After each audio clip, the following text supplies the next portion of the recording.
कि अभी भी उत्तर प्रदेश गवर्नमेंट ने मेरे ऊपर 298 रुपए की डकैती का मुकदमा किया, SC ST लगाया मेरे ऊपर 307 का मुकदमा किया। 298 रुपए की डकैती का मुकदमा, थोड़ा बताइए। पेट्रोल पंप पे मेरे बच्चे का कुछ कहा सुनी हो गई थी, उनका उसके साथ बदतमीजी की उल्टा, और उसके खिलाफ जो है वहाँ नोएडा पुलिस ने मुकदमा दर्ज किया। और मैं वहाँ 1 घंटे बाद पहुंचा। वो 1 घंटे बाद पहुंचना मैं, और मुझे खुद पुलिस वाले ने फोन करके बुलाया। मेरा बेटा जब तक कॉलेज जा चुका था, मुझे आज बेटे को कॉलेज से निकाल दिया गया, मेरी बेटी को मुझे स्कूल से निकालना पड़ गया। 12th क्लास में थी मेरी बच्ची, अब प्राइवेट एग्जाम देगी, और मेरा बेटा कॉलेज नहीं जा रहा है। सटला गैंग क्या है जो ओखला में एक्टिव है? उनके जो वर्जन है वो ये कहते हैं कि अमानतुल्लाह खान के नाम पे ओखला और आसपास के इलाकों में ज़मीनों पे कब्जा किया जा रहा है, और अमानतुल्लाह खान को इसकी जानकारी है या नहीं हमें पता ही नहीं है, लेकिन सब कुछ उनके नाम पर किया जा रहा है। और कई सारे लोग मेरठ से आके यहाँ पर इस तरह की कार्रवाई करते हैं, वो उनको ही सटला गैंग कहते हैं।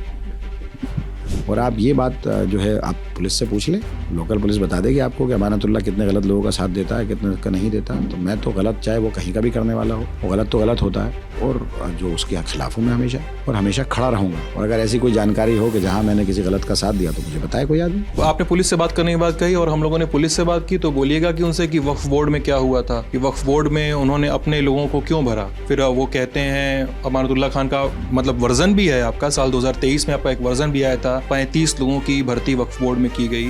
कहा गया कि सभी आप लोग के करीबी थे, लेकिन आपने कहा कि नहीं, वक्फ बोर्ड में भर्ती लंबे समय से खाली थी और संविदा पे की गई है ये भर्तियां। ये आपकी तरफ से एक बयान आया था, साल 2023 का बयान है। फिर उस समय की जांच ACB के दायरे में थी, फिर ACB में इसमें मनी लॉन्ड्रिंग का एंगल उनको मिलता है, तो वो इसको इन्फोर्समेंट डायरेक्टर के नाम कर देते हैं और PMLA के तहत मुकदमा दर्ज होता है। फिर साल 2024 का वो वीडियो आता है आपके घर से कि आप ये कह रहे हैं पुलिस वालों को और ED के अधिकारियों को कि अगर मेरी सास की तबीयत खराब होती है, उन्हें कुछ होता है, तो क्या आप इसकी जिम्मेदारी लेंगे? तो मैं बाहर आऊंगा। तो दरवाजे की तरफ आप हैं, एक दूसरी तरफ ED और दिल्ली पुलिस के अधिकारी हैं। ये 2 डायरी मिलती है आपके सहयोगी के घर से या किसी दोस्त के घर से, उसमें पैसों के लेन देन का जिक्र है। ये पॉलिटिकल वेंडेटा से भी किया जा रहा है। अगर आप किसके निशाने पर हैं? केंद्र सरकार के, अमित शाह जी के, नरेंद्र मोदी जी के डायरेक्ट टारगेट करते हैं। 2 चीजें, एक तो आम आदमी पार्टी से हूँ, दूसरा मैं मुसलमान हूँ।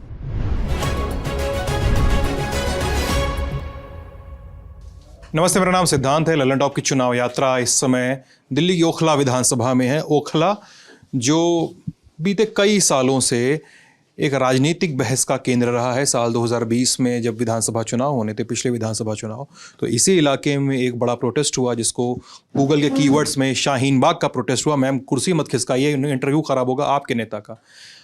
और इस साल भी यहाँ से विधायक चुने गए आम आदमी पार्टी के नेता अमानतुल्लाह खान, जो मूलतः मेरठ के अफगानपुर के सटला गांव के रहने वाले हैं। ओखला में जड़ें जमाई, ज़मीन बनाई, और इस बार फिर से उन्हें पार्टी ने टिकट दिया है। सामने हैं उनके कांग्रेस की प्रत्याशी अरीबा खान। हम इस इंटरव्यू में अमानतुल्लाह खान से मुखातब होंगे। कैसे हैं, कैसा चल रहा है चुनाव प्रचार? मैं ठीक हूँ जी। चुनाव प्रचार कैसा चल रहा है? अभी तो लोगों से मिल रहे हैं, जो काम है, जेल में था, आने के बाद से कामों में लगा हुआ हूँ। कब जमानत पे आए? मुझे ज़मानत पे 2 महीने हुए आए हुए, और 2 महीने से 24 घंटे इलाके में हूँ। जो काम रुके हुए थे उनको कंप्लीट कर रहा हूँ, और ऑलमोस्ट कंप्लीट भी हो गए। बाकी अब जो और जगहें हैं जो काम रह गए हैं वो पूरे कर रहे हैं। तो यही है अभी तो। अपनी प्रतिद्वंदी अरीबा खान के बारे में आपके क्या विचार हैं? और ख़ासकर जब मैं अरीबा खान के बारे में बात कर रहा हूँ तो मैं उनके पिता के बारे में भी बात कर रहा हूँ, आसिफ मोहम्मद खान के बारे में। ठीक है, और आपके चेहरे पे जो अभी मुस्कान आई है ना, इस मुस्कान के पीछे बहुत सारी कहानियाँ हैं जो कुछ तो मुझे भी पता है, और मैं कैमरे पे भी बोलने भी वाला हूँ। इसलिए पहले आप खुद ही से कुछ ना कुछ बता दीजिए, क्या सोचते हैं, क्या जानते हैं? देखिए, हमारा मुकाबला जो है BJP से है यहाँ। और मैं जब 2015 में चुनाव लड़ा था तो मुझे 1,04,000 वोट यहाँ मिले थे। और 2000 ब्रह्म सिंह को हराया था, उसको 48,000 वोट मिले थे। मैंने 64,000 वोटों से उनको यहाँ पर हराया था। उसके बाद 2020 का चुनाव हुआ। 2020 के चुनाव में हमें 1,32,000 वोट मिले, और ब्रह्म सिंह को 58,000 वोट मिले। हमने उनको 72,000 वोटों से हराया। क्योंकि इसके पीछे का रीज़न है कि यहाँ 5 वार्ड हैं। एक बूथ यहाँ कालिंदी कॉलोनी में है, पहला बूथ, और लास्ट बूथ जो है यहाँ आली गांव में है। तो यहाँ 282 बूथ हैं। इन 282 बूथ पर आम आदमी पार्टी को वोट मिलता है। कांग्रेस जो है 2 वार्ड में लड़ती है। 5 वार्ड हैं यहाँ। कांग्रेस जाकिर नगर वार्ड में और शाहीन बाग वार्ड में लड़ती है। BJP 2.5 वार्ड में लड़ती है। मदनपुर खादर ईस्ट जो JJ कॉलोनी है, मदनपुर खादर गांव, और जिसमें आली गांव, आली विहार और मदनपुर खादर प्रियंका कैंप है, और एक है सरिता विहार का आधा वार्ड में वो लड़ती है। तो इसलिए ये हमारा जो विक्ट्री मार्जिन है वो इसलिए ज़्यादा होता है क्योंकि हमें बराबर वोट मिलता है, हिंदू भाइयों का भी और मुसलमान भाइयों का भी। तो आज भी यही सिचुएशन है। तो जब यहाँ से उधर ये जाते हैं तो ये खाली हैं, वो उधर से इधर खाली हैं। तो इनको एक ही जगह से जीतने के लिए 90,000 वोट चाहिए, जो कि इन हालात में आप बहुत अच्छी तरह आप ये तो आप बता सकते हैं। आप घूम रहे हैं इलाके में, आप देख रहे हैं, आप जानते हैं सारी चीज़ों को, तो मुझसे बेहतर तो आप जानते हैं और जनता जानती है। तो इलाके की बात, घूम रहे की बात है, तो मैं उखला में, ये दूसरा दिन है मेरा। तो कल भी मैं उखला में तमाम इलाकों में अलग अलग लोगों से मिल रहा था, कुछ जानकारियाँ इकट्ठा कर रहा था। बार बार यहाँ पे लोग बताते हैं, मैंने पूछा कि पॉलिटिक्स कैसे चेंज होती है उखला की। आसिफ मोहम्मद खान की विधायकी रही लंबे समय तक, अब उनकी बेटी को अरीबा को टिकट मिला है। उनके ताऊ आरिफ मोहम्मद खान इस समय बिहार के गवर्नर हैं। पॉलिटिक्स कैसे चेंज होती है, बोलते हैं कि साहब साल 2014 में यहाँ पे उखला में कई जगह पोस्टर लगे, तीन नेताओं के खिलाफ पोस्टर लगे। उसमें से एक नाम था आसिफ मोहम्मद खान का भी। ये था कि ये तीन नेता कांग्रेस के हैं और लेकिन ये भाजपा के लिए काम कर रहे हैं। और पता नहीं क्यों दबी ज़बान में लोग ये कहते हैं ये सब अमानतुल्लाह खान की बदमाशी थी और उन्होंने इस तरह से ही इस इलाके के लोगों को दिमाग में जगह बनाई कि मैं असली दावेदार हूँ। फिर वो एक मीटिंग का भी जिक्र करते हैं, बोलते हैं कि 2014 में एक मीटिंग हुई थी, अरविंद केजरीवाल के सामने गए आसिफ मोहम्मद खान और वो बोलते हैं कि आप बाटला हाउस इनकाउंटर की जांच कब करवाएंगे। और उस समय वो वक्फा और तमाम चेन ऑफ इवेंट्स को मिलाकर एक समीकरण बनता है जब अमानतुल्लाह खान अरविंद केजरीवाल की नज़र में आते हैं और उनको इस सीट पर टिकट मिलता है और फिर वो अपना चुनाव लड़ते हैं 2015 में। उसके पहले तो आप लोक जनशक्ति पार्टी से लड़ ही चुके थे साल 2008 में। अभी की कहानी बताइए। अब देखिए, मैं 10 साल से हूँ और उससे पहले से जाहिर सी बात है कि मैंने लोगों के बीच में जगह बनाई होगी। यहाँ जब बटला हाउस इनकाउंटर हुआ तो बड़े खौफ का माहौल था। जब यहाँ पर जो है सबसे बड़ा मुद्दा तहफ़्फ़ुज़ था, सिक्योरिटी थी कि किसी को भी उठाकर आतंकवाद के नाम पर दहशतगर्द बना दिया जाता था। और एक ये ऐसी जगह बन गई थी जहाँ लोग आने से डरने लगे थे, तो मैं उनके लिए लड़ा। उसके अलावा यहाँ एक मुद्दा और था कंस्ट्रक्शन का। लोग यहाँ ईंट रोड़ी बदरपुर जो है गाड़ियों से लेकर आते थे, ईंटें गाड़ी से आती थी। चरस और अफीम आना आसान था, ईंट आना बहुत मुश्किल था। और एक बड़ा मुद्दा था यहाँ कि जब ये लोग सरकार में थे तो केंद्र में भी इनकी सरकार थी, स्टेट में भी इनकी सरकार थी, इस पूरे इलाके में 24 घंटे लाइट नहीं आती थी। आज आबादी 10 गुना बढ़ी है, 24 घंटे यहाँ लाइट आती है। आप किसी से भी बात करिए, कोई भी बता देगा आपको कि 24 घंटे लाइट आती है, नहीं आती। अपोलो जैसा हॉस्पिटल है यहाँ, वहाँ पर EWS कैटेगरी के तहत मुझसे पहले एक विधायक एक केस बता दे, मैंने हज़ारों की तादाद में यहाँ इलाज कराए हैं। ये आपका तो रिपोर्ट कार्ड है ही है। मैं अभी आप पिछली वाली कहानी अधूरी छोड़ दी आपने। उस समय लाइट नहीं आती थी, वो तब की कहानी पूरी करिए ना। आज आती है ना, उस समय लाइट नहीं आती थी तो आज आती है ना लाइट। तो मैं लड़ा, लोगों को लगा। पोस्टर लगवाए आपने? कौन से पोस्टर? भाजपा के कांग्रेस के 3 विधायक भाजपा के लिए काम कर रहे हैं। भाई उस वक्त में ये लोग, जब हमारी सरकार थी और जब ये बीजेपी से मिलकर ही तो सरकार बना रहे थे, तो उसमें क्या गलत था? आज कौन है ये लोग? अगर यहाँ का वोट तकसीम होगा तो किसको फ़ायदा होगा? भाजपा को नहीं होगा। वोट बांटने के लिए जो राजनीति हो रही है हर किस्म की, आप देखो एक ही जगह से जो महाराष्ट्र में किया वही आज यहाँ हो रहा है, जो हरियाणा में किया वही आज यहाँ हो रहा है। एक ही कम्युनिटी के इतने सारे वोट कैंडिडेटों को खड़ा कौन कर रहा है? पर इंडिया गठबंधन के जितने भी पार्टियां हैं वो तो सब हमारे साथ खड़ी है, कांग्रेस को छोड़ करके। तो फिर जो दूसरे दल हैं NDA गठबंधन के, वो हमारी लोगों में से क्यों ला रहे हैं कैंडिडेट? वो सिर्फ वोट को तकसीम कर कर फ़ायदा किसको पहुँचा रहे हैं? कहीं ना कहीं बीजेपी को फ़ायदा होगा ना। जब सारा वोट जीतने की जो हालत में है वही तो बीजेपी को हरा सकता है, जब हर कम्युनिटी का वोट उसको मिलेगा, हिंदू वोट भी मिलेगा, मुसलमान वोट भी मिलेगा। और मेरे को तो 41 जब मैं 2015 में चुनाव लड़ा था तो उस वक्त में 48,000 वोट उधर से भरम सिंह को मिला था और मुझे 41,000 वोट मिला था। और ये जो 2020 का इलेक्शन था, जब वो शाहीन बाग चल रहा था, लोग सड़कों की वजह से परेशान थे, तब भी मुझे 32-35,000 वोट वहाँ से मिला। तो क्योंकि मैं उनके काम करता हूँ। हम लोग तो आम आदमी पार्टी के लोग हैं, हम लोग धर्म की राजनीति करते ही नहीं हैं, हम तो काम की राजनीति करते हैं, हम तो देखते ही नहीं हैं। और जब जहाँ जहाँ परेशानी हुई है, जब शाहीन बाग का डेमोलेशन था तब मैं वहाँ खड़ा था, और जब कंचनकुंज का डेमोलेशन था तो उसमें मुझे BC बना दिया गया और वो मुकदमा मुझ पर ख़त्म हो गया। आज में जो दिल्ली पुलिस ने BC की लिस्ट जारी की है उसमें अमानतुल्लाह भी एक नाम है, और अमानतुल्लाह वो बीसी मतलब बैड कैरेक्टर की, अगर आप समझ न सकें आप तो एक्रोनिम इसके लिए। तो मैं विधायक हूँ यहाँ का और उस थाने से बेड कलेक्टर हूँ जहाँ 98% वोट मुझे मिला पिछली बार। तो आप ये खुद देखिए कि मैं लड़ा हूँ, जाहिर सी बात है। जब दिल्ली दंगे हो रहे थे तो मैं वहाँ खड़ा था, लोगों को बचा रहा था, मैंने कैंप लगाया, मैंने एलजी का घेराव किया, जहाँ जहाँ लिंचिंग हुई मैं वहाँ पहुँचा। तबरेज़ अंसारी कौन था मेरा, लेकिन मुझे लगा कि उसके साथ गलत हुआ, मुझे उसकी आवाज़ उठानी चाहिए। आसिफ जो मेवात का रहने वाला था, मैं वहाँ पहुँचा। कारी उवैस मुजफ्फरनगर का रहने वाला था, मैं वहाँ पहुँचा। तमाम आइम्मा को मैंने जो है एनरोल करके उनको जो है वजीफ़े जारी किए। मैं वक्फ बोर्ड से बेवाओं को मैंने पैसे दिए, राशन का लोगों को दिए, गरीबों की मदद की, अस्पतालों में इलाज कराए। तो ये सारी चीज़ें हैं और वो आज भी कहीं ना कहीं अकेला ये देखना कि मैं आज खड़ा हूँ ना, जिस दिन से जेल से आया हूँ मैं 2 घंटे से ज़्यादा नहीं सोया, 24 घंटा लोगों के लिए खड़ा हूँ। और आपको देखिए कि 24 घंटे में मैंने इन 2 महीने में जो सारे बचे हुए काम थे वो सब किए, मैंने खड़े होकर किए। लोग मेरे साथ खड़े हैं क्योंकि मैं उनके साथ खड़ा होता हूँ। जब रात में जब उनको कोई तकलीफ़ होती है तो अमानतुल्लाह उनके साथ खड़ा है। अमानतुल्लाह यूट्यूब का नेता नहीं है, ज़मीन का नेता है। ज़मीन पर काम करता हूँ मैं। इनकी तकलीफ़ को, आवाम की तकलीफ़ को अपनी तकलीफ़ समझता हूँ। मैं अपना पेट भरने के लिए नहीं आया, मैंने अपने बच्चे बर्बाद कर दिए। आप यूट्यूब का नेता किसको कह रहे हैं अभी? यूट्यूब के बहुत सारे नेता हैं जो लफाजी करते हैं। जैसे नाम लीजिए तो पता चलता है ना, फिर समझ। सब जानती है जो मैंने कहा है, ओखला वो जानती है जिसके लिए मैंने कहा है। जो लफाजी करते हैं, जो डायलॉगबाजी करते हैं, जो बदअखलाक़ी करते हैं, उनके बारे में सब जानते हैं।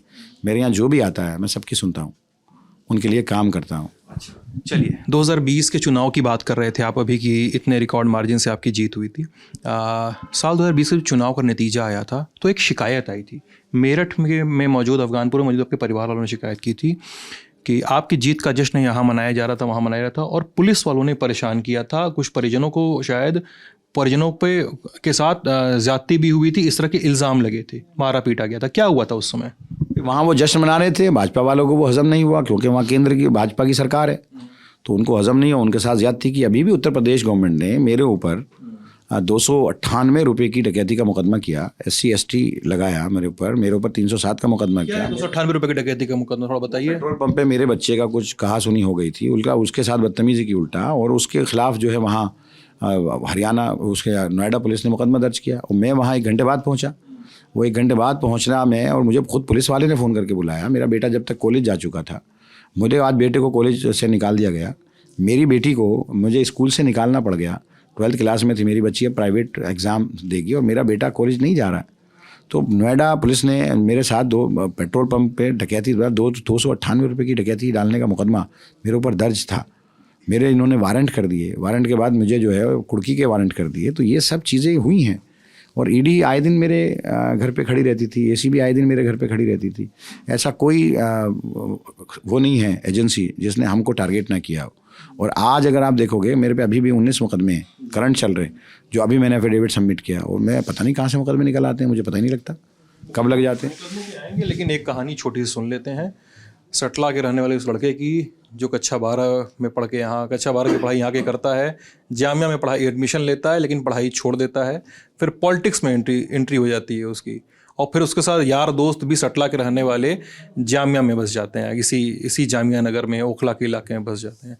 वो थोड़ी कहानी सुना दीजिए मुझे। कई सारे दोस्तों ने, मैं आपको ब्लूपर दे देता हूँ, आपके कुछ करीबी दोस्तों ने बहुत सारी कहानियाँ सुनाई हैं आपके बारे में, तो आप बता ही दीजिए। आप ये सोच के मत बोलिए कि मुझे कुछ पता नहीं है। देखिए, एक तो मैं सटले का नहीं हूँ, मेरा ननिहाल सटले का है। मैं अफगानपुर का हूँ और अफगानपुर और सटले में 10, 12, 15 किलोमीटर का फासला है। मैं अफगानपुर का रहने वाला हूँ, मेरा ननिहाल सटले का रहने वाला हूँ। और मैं जामिया से बचपन से पढ़ा हूँ। और मैंने 12th नहीं, मैंने ग्रेजुएशन का मेरा एक पेपर रह गया था, मैं नहीं दे पाया था। आपने क्या किया था? मेरा एक पेपर नहीं दे पाया था। मैं बिज़नेस में अपने फादर के साथ आ गया था, तो वो एग्ज़ाम नहीं दे पाया, इसलिए मेरी ग्रेजुएशन कंप्लीट नहीं हुई। तो अब मैं डिस्टेंस से मैं ग्रेजुएशन कर रहा हूँ, तो मेरा फिर मेरा एक सेमेस्टर रह रहा है, तो मैंने बाकी सब कंप्लीट कर लिए है। तो हो सकता है अगली बार जब आपसे मुलाकात हो तो मैं ग्रेजुएट हो चुका हूँ।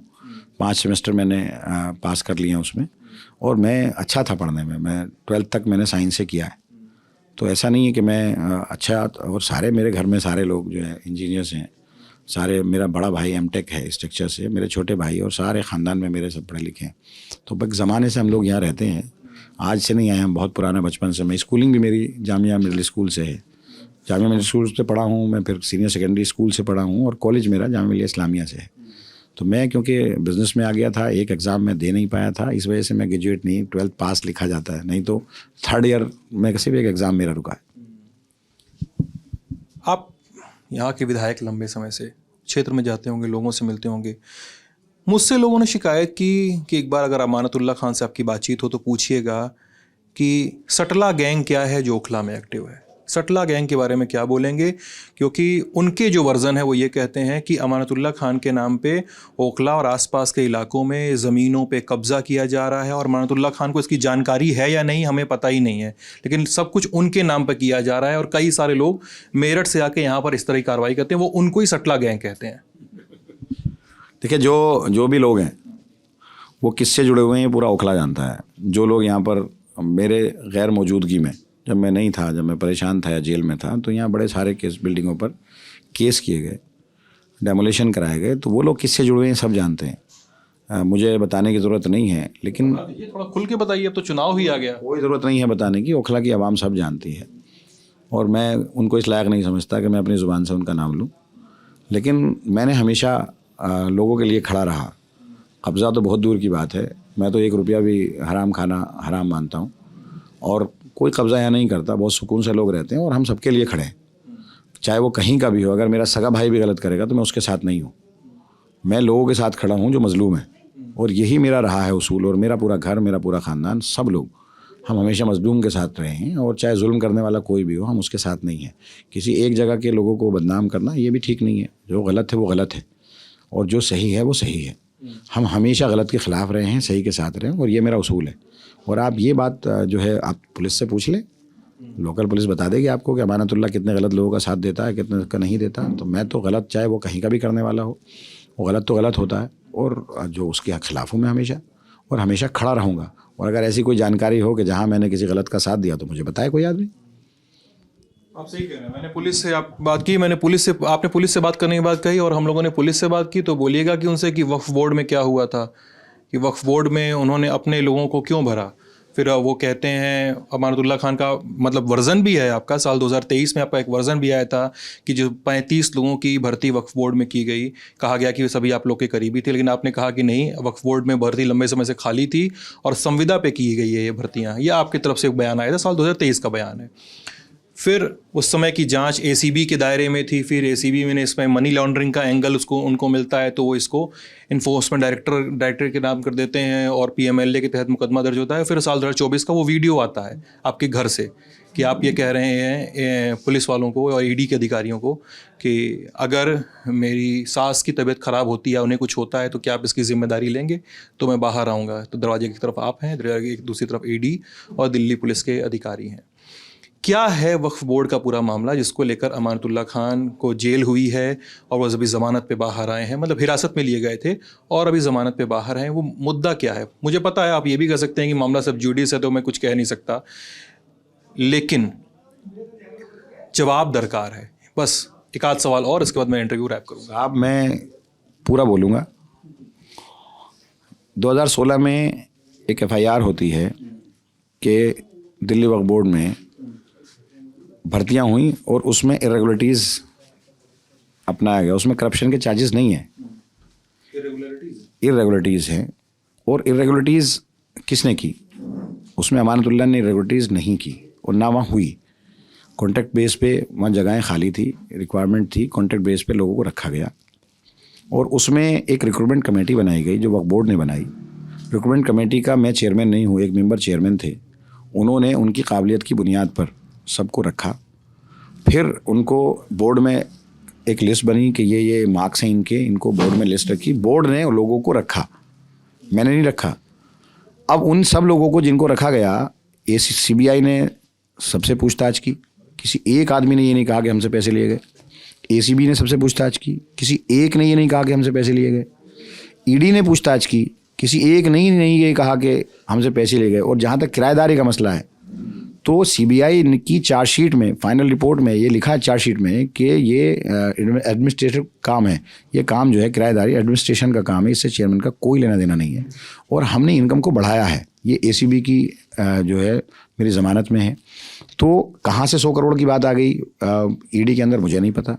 जब सीबीआई ने चार्जशीट में क्लीन शीट मुझे दी है कि करप्शन हुआ ही नहीं, किसी से पैसे लिए ही नहीं गए, किराएदारी में पैसे कहीं से कमाए नहीं गए, तो फिर 100 करोड़ कहाँ से आ गए? तो सिर्फ ईडी के अंदर लफाजी थी। आज ये बता नहीं पा रहे, वहाँ पर जो दूसरे लोगों के केसेस चल रहे हैं ना, मुझे ही तो मेरे ऊपर तो संज्ञान नहीं लिया गया, आज वो केस है नहीं मुझ पर, तो ये वहाँ बता नहीं पा रहे कि प्रोसीड्स ऑफ क्राइम कहाँ से, अमानत के पास पैसे आए कहाँ से। मैंने भी इनसे पूछा जब मैं वहाँ था कि भाई कोई आदमी कह रहा है इनमें से, तो कहने लगे हाँ साहब हम तो ये कह ही नहीं रहे। तो मैंने कहा फिर क्यों कहते हो 100 करोड़ रुपए कोर्ट में जा करके, और क्यों कहते हो आप मीडिया के सामने? कहने लगे हमने तो नहीं कहा, वो तो साहब मीडिया की बातें हैं, वो क्या लिखें। तो मैंने यही कहा कि मेरे पास पैसे कहाँ से आए, तो वो मुझसे बोले वहाँ पर कि साहब ये तो आप ही बताओ कैसे पैसे कहाँ से आए। तो फिर मैंने कहा तुम लोगों ने केस कैसे बना दिया जब तुम्हें यही नहीं मालूम कि मेरे पास पैसा कहाँ से आया, जब कहीं से की जो बात होती है भाई, जब पैसा जनरेट ही नहीं हुआ। और ये खुद सीबीआई कह रही है, सीबीआई की 2016 की एफआईआर पर तो इन्होंने ECIR की है ना, 16 सितंबर 2022 को इन्होंने मेरे यहाँ मुझे रेड की, लेकिन ECI भी सेम डी की और सीबीआई की चार्जशीट पर की। सीबीआई ने चार्जशीट कर दी, वो तो केस चल रहा है ना, अभी चार्ज पर है वो, तो उसमें कहीं भी 1 रुपये का करप्शन नहीं है, एक करप्शन के चार्जेस ही नहीं है। जब करप्शन के चार्जेस ही नहीं है तो फिर कैसे हो सकता है? और मैंने तो किसी को रखा नहीं, वो भी सारी चीज़ें ऑन रिकॉर्ड है ना। और जो लोग रखे, जिन्होंने रखे, जो चेयरमैन है, चेयरमैन को एक्यूज़ नहीं बनाया इन्होंने। आप ये देखिए कि रिक्रूटमेंट कमेटी जिसको ये कहते हैं इरेगुलरिटीज़ हुई, उस इरेगुलरिटीज़ की जो कमेटी थी रिक्रूटमेंट कमेटी की, उसके जो चेयरमैन थे वो शाकिर थे, वो मेंबर थे, CEO थे। उन्होंने चेयरमैन को उसमें वो नहीं बनाया एक्यूज़, मुझे एक्यूज़ बना दिया, मेरा कोई लेना ही देना नहीं है। और एक्ट के अंदर कहीं भी कोई पावर बोर्ड के चेयरमैन के पास नहीं है, सिर्फ उस पर यह है कि बोर्ड मीटिंग चेयर करेगा और अक्सरियत से जो फैसला होगा उसको वो मानेगा जाएगा। और जब बराबर हो जाता है तो चेयरमैन का डबल वोट होता है। लेकिन मेंबर हम नहीं बनाते, मेंबर सरकार से चुनकर आते हैं, ऑटोनोमस बॉडी है और उसमें कहीं कोई चीज़ नहीं है। और मुझे इमेज ख़राब करने के लिए जिस तरह से ये करते हैं वो तो चलाएं, तो ये कोर्ट में क्यों नहीं साबित कर पाए? क्यों मैं बाहर आ गया? क्यों 72 दिन में मैं आ गया? क्यों मुझे ACB ने जब अरेस्ट किया था, क्यों 3 दिन में मेरी बेल हो गई? क्यों CBI आज तक चार्ज फ्रेम नहीं कर पा रही है? करप्शन है ही नहीं, बनता ही नहीं है कुछ भी। मुझे डिस्चार्ज होना चाहिए क्योंकि, लेकिन हालात कुछ इस तरह के हैं। अब जैसे मुझे BC बना दिया, जिस मुकदमे में मुझे BC बनाया, बेड करेक्टर बनाया, वो मुकदमे में बरी हो गया मैं, तो मेरे पास से वो BC बेड करेक्टर वाला वो भी हट जाना चाहिए। अब पॉलिटिकल केसेस से पुलिस नहीं हटाएगी, पुलिस लोगों क्यों पॉलिटिकल वेंडेटा निकाला जा रहा है? क्यों आपके बारे में इतनी खबरें चलने की आपके घर से 2 डायरी मिलती है जिसमें पैसों के लेन देन के जिक्र हैं, या आपकी निगाह से खबर गई होगी कि 2 डायरी मिलती है आपके या आपके सहयोगी के घर से या किसी दोस्त के घर से, उसमें पैसों के लेन देन का जिक्र है। ये पॉलिटिकल वेंडेटा से भी किया जा रहा है अगर, तो आप किसके निशाने पे हैं? केंद्र सरकार के, अमित शाह जी के, नरेंद्र मोदी जी के डायरेक्ट टारगेट करते हैं। 2 चीज़ें, एक तो आम आदमी पार्टी से हूँ, दूसरा मैं मुसलमान हूँ। क्यों मैं आवाज़ उठाता हूँ? दिल्ली दंगों में क्यों मैं लड़ा? लिंचिंग में क्यों बोला? मरकज़ के लिए मैं क्यों खड़ा हो गया? शाहीन बाग का डेमोलिशन मैंने क्यों नहीं होने दिया? कंचन कुंज का डेमोलिशन क्यों नहीं हुआ? जब NIA जफर इस्लाम साहब के यहाँ आई और जमात इस्लामी में आई, मेरा सिर्फ वहाँ जाना कसूर हो गया? भाई मैं जाकर क्यों पूछ नहीं सकता? मैं, मुझे तो नहीं मालूम कौन था, मैं गया, पूछा, सिर्फ मैं वापस आ गया, लेकिन मुझ पर मुकदमा दर्ज हो गया, केस चल रहा है। यूपी में मेरा जाना जो है, एक घंटे बाद में गया, वहाँ पर 260 रुपये की डकैती का मुकदमा मुझ पर कर दिया, SC/ST लगा दिया, वहाँ पर 307 लगा दी, ऐसी 307 लग गई, कोई मेडिकल नहीं, कुछ नहीं। मतलब आप 307 पर देखिए, वहाँ पर कोई मेडिकल, मशीन टूटी बताते हैं, मशीन टूटने में डकैती लग जाएगी। जो उसकी मशीन थी पेट्रोल की, डकैती लगा दी। MLC है नहीं और 307 लगा दी। मैं जानता नहीं, SC/ST एक्ट लगा दिया। तो ये सब चीज़ें कहाँ से आती हैं? कहीं तो है इनके अंदर जहर, कहीं ना अंदर दुश्मनी है। और ये नफ़रत, जिस किस्म की राजनीति करते हैं, नफ़रत की राजनीति, उसी का है। मैं तो यहाँ हूँ ओखला में, और 10 सालों में कोई एक वाक़या ऐसा नहीं है किसी हिंदू भाई का किसी मुसलमान का आपस में झगड़ा भी हुआ हो। कोई एक इशू ओखला के अंदर नहीं है। हम सब मोहब्बत से रहते हैं। जब ईद होती है तो वो सारे मेरे घर पे आते हैं, और जब उनके यहाँ यहूदी दिवाली होती है मैं उनके घर पे जाता हूँ। बड़ी मोहब्बत के साथ हम लोग रहते हैं। ओखला में आप पूरे जाइए, घूमिए। इस बार BJP से ज़्यादा वोट मुझे मिलेगा वहाँ इंशाल्लाह। अमानतुल्लाह जी, आपके जब मुस्लिम आइडेंटिटी की बात है तो मैं मुस्तफ़ाबाद के इलाके में गया था, और वहाँ के लोग खुले तौर पे कैमरे पे इल्ज़ाम लगाते हैं, बोलते हैं बताइए, एक आपका आम आदमी पार्टी एक काउंसलर था ताहिर हुसैन, उसको दिल्ली दंगों में आरोपी बनाया गया उस व्यक्ति को, और मीडिया में उसको मास्टरमाइंड लिखा गया। उसकी छत से वीडियोज़ वायरल हुए, और आम आदमी पार्टी ने ताहिर हुसैन को डिच कर दिया। वहीं दूसरी ओर अमानतुल्लाह खान है, उन पर भी तमाम आरोप हैं, ED के केस हैं, CBI के केस हैं, केस दोनों पे हैं, लेकिन अमानतुल्लाह खान को पलक पावड़े पे बिठाया जा रहा है और एक दूसरे मुस्लिम नेता को डिच कर दिया जा रहा है। इस डायकोटमी पे, आम आदमी पार्टी के इस कथित दोहरे व्यवहार पे आप क्या सोचते हैं, कुछ आपको लगता है कि अगर मुस्लिम आइडेंटिटी की बात होगी तो क्या आपको और ताहिर हुसैन को एक पलड़े में रख के देखा जाना चाहिए, तो वो पलड़ा कौन सा होगा? ताहिर हुसैन के लिए तो मैं लड़ा हूँ, मैंने आवाज़ उठाई है और मेरे बहुत सारे ट्वीट उस वक्त के और बहुत सारे बयान आपको मिल जाएंगे उसकी फैमिली। हाँ एकदम है। मैं और ललन टॉप शो के कुछ एपिसोड्स में भी हम लोगों ने उसे रखा था, लेकिन इस समय वो आम आदमी पार्टी के साथ नहीं है, वो AIMIM के उम्मीदवार हैं उसी सीट पर। अब देखिए, मेरा बेहतर तो ये होता है कि MIM के असदुद्दीन ओवैसी साहब उनके लिए मुकदमा लड़ते, उन्हें छुड़ाकर वहाँ से लाते कोर्ट से, उनकी मदद करते, बेहतर होता। अब वहाँ उनके खड़े होने से फ़ायदा किसको होगा? भाजपा को। ऐसा क्यों है कि वो ऐसी जगह खड़ा करते हैं जहाँ कहीं ना कहीं डायरेक्ट इनडायरेक्ट फ़ायदा भाजपा को हो रहा होता है। आप असदुद्दीन ओवैसी लोकसभा सांसद को भाजपा का सहयोगी बता रहे हैं? नहीं, मैं सहयोगी नहीं बता रहा हूँ, मेरे वो बड़े भाई हैं और वो अच्छे, जहाँ पर जो मुस्लिम लीडरशिप है उसका तो उनको सपोर्ट करना चाहिए। जैसा आप कह रहे हैं अभी कि मुसलमानों की आवाज़ उठाना, उनके लिए लड़ना, उनके लिए काम करना, मैं रहा हूँ आगे। तो अब ऐसे आदमी के सामने अपना कैंडिडेट खड़ा कर रहे हैं तो कहीं ना कहीं उस लीडरशिप को ख़त्म ही तो करने की कोशिश की जा रही है। हम तो उनको सपोर्ट करते आए हमेशा से। आपके सामने खड़ा किया है उन्होंने MIM के, वो भी दिल्ली दंगों के आरोपी हैं जिसको इन सीट पे खड़ा किया है। अब चलिए, वो तो कोई ना कोई तो खड़ा होना ही था और उन्होंने भी खड़ा किया, तो उससे। चलिए, ओखला के लिए जो 4-5 इमीडिएट काम अगर आप विधायक चुने जाते हैं तो करेंगे? बिल्कुल, देखिए पानी की लाइन में डाल रहा हूँ, मेन लाइन। समस्या पूरे ओखला में है। पानी को मैं दूर करूँगा, उस समस्या को मैं दूर करूँगा। ट्रैफिक जाम की यहाँ प्रॉब्लम है, उसको मैंने अभी वॉलंटियर्स लगा करके ख़त्म किया है, ये इसको कंटिन्यू रखूँगा।